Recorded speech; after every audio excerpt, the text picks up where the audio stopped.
শেষ অবধি দেখবে, তবেই তো হাসি আর পায়খানা একসাথে পাবে। ও ফাইনালি জামা কাপড়গুলো মেলা হয়ে গিয়েছে, এবার যাই ঘরে গিয়ে গেম খেলি।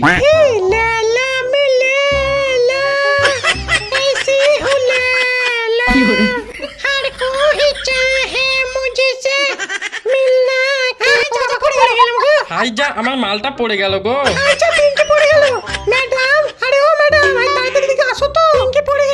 আরে সুন্দরী, মনে হয় তোমাদের ম্যাডাম গাঁজা খেতে ব্যস্ত। দাঁড়াও এক কাজ করি, আমাদের মালিককে ডাকি। মালিক, আরে ও মালিক, হাই তাড়াতাড়ি আসো তো, আমার গার্লফ্রেন্ড পড়ে গেছে। কি হলো রে, তোরা চেঁচাচ্ছিস কেন? আমার গার্লফ্রেন্ড মাটিতে পড়ে গেছে। দেখেছো তো সূর্য মামা, তুমি 2 মিনিট আমার আড়ালে ঢুকে গেছো বলে ওই লোকটার কত রস হয়ে গিয়েছে। আর ঠিক বলেছিস, দাঁড়া ওই শালার রস বার করছি। এই নে। শালা কি বিষাক্ত রোদ রে। আরে হ্যাঁ বাবা যাচ্ছি রে। মালিক, আরে ও মালিক, হাই কি অবস্থা করে রেখেছো আমার, তাড়াতাড়ি আমাকে ধোও না। ও হ্যাঁ হ্যাঁ, দাঁড়া দাঁড়া, টুথপাম্প দিয়ে ভালো করে ধুই। হ্যাঁ ওই শালা ভোদার বাইকটাকেই ধো, আর আমাকে শালা গু লাগিয়ে ফেলে রাখো। ওই তোকে শালা ধুয়ে কোনো লাভ আছে? তোকে নিয়ে রাস্তায় বেরোলে মালিককে সবাই ভিখারি বলবে। শালা এমন করে বলছে মনে হয় ওকে নিয়ে রাস্তায় বেরোলে মালিককে সবাই জনিদার বেটা ভাবে।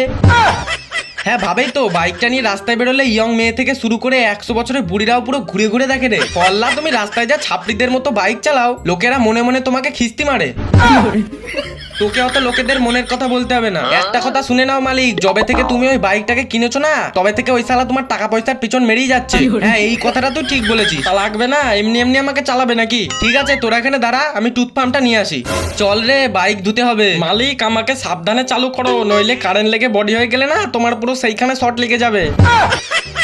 আচ্ছা ঠিক আছে, আমি তোকে সাবধানেই চালাবো। বাইক ধোয়ার সময় মালিক একটু ভালো করে জল দাও। হ্যাঁ পিছনে দাও, পিছনে দাও। হ্যাঁ হ্যাঁ একদম পিছনে জল ভরে দাও। মালিক আমাকেও ধুয়ে দাও। হ্যাঁ রে দাঁড়া, আগে বাইকটা ধুয়ে নি। ও এখন শালা আমাকে ইগনোর করছো তো? দেখবে যখন পিছন পেতে আমার উপর বসবে, তখন সিটটা খুলে রডটা তোমার পিছনে ভরে দেবো।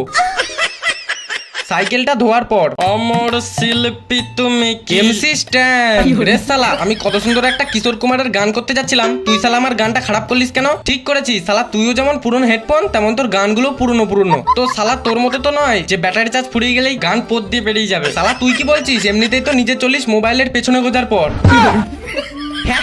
হেডফোনটা কোথায় গেল রে? গান শুনতে হবে। ও মালিক, হাই তুমি বলো তো যে আমাদের মধ্যে কে সব থেকে বেশি ভালো? আরে তোরা দুজনেই ভালো রে। না না না না না, যে কোনো একজনাকে ভালো বলতে হবে। ও তাহলে তো এই দামি হেডফোনটাই বেশি ভালো। ওই দেখ শালা, তখন আমি বললাম যে তোর থেকে আমি বেশি ভালো।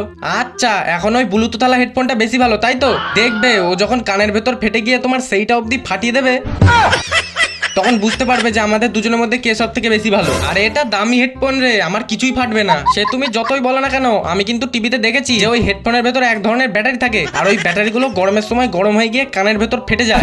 হ্যাঁ বলিস কি রে? না গো মালিক, ও শালা মিথ্যে কথা বলছে। কেন কি তুমি আমাকে ফেলে দিয়ে ওকে ব্যবহার করো? হ্যাঁ রে তুই ঠিক বলেছিস, এই শালাকে ডাস্টবিনে ফেলে দেবো। আরে কেন মালিক, আমি তো ওর থেকে ভালো নাকি? ধুর শালা, তোর জড়ানো তারগুলোকে খুলতে খুলতে আমার গান শোনার মুড মেরে যায়। তাহলে আমাকে কিনেছো কেন? হ্যাঁ আরে পাগলা, তোকে কিনেছি কারণ সেই ভিডিওগুলোকে দেখার জন্য রে।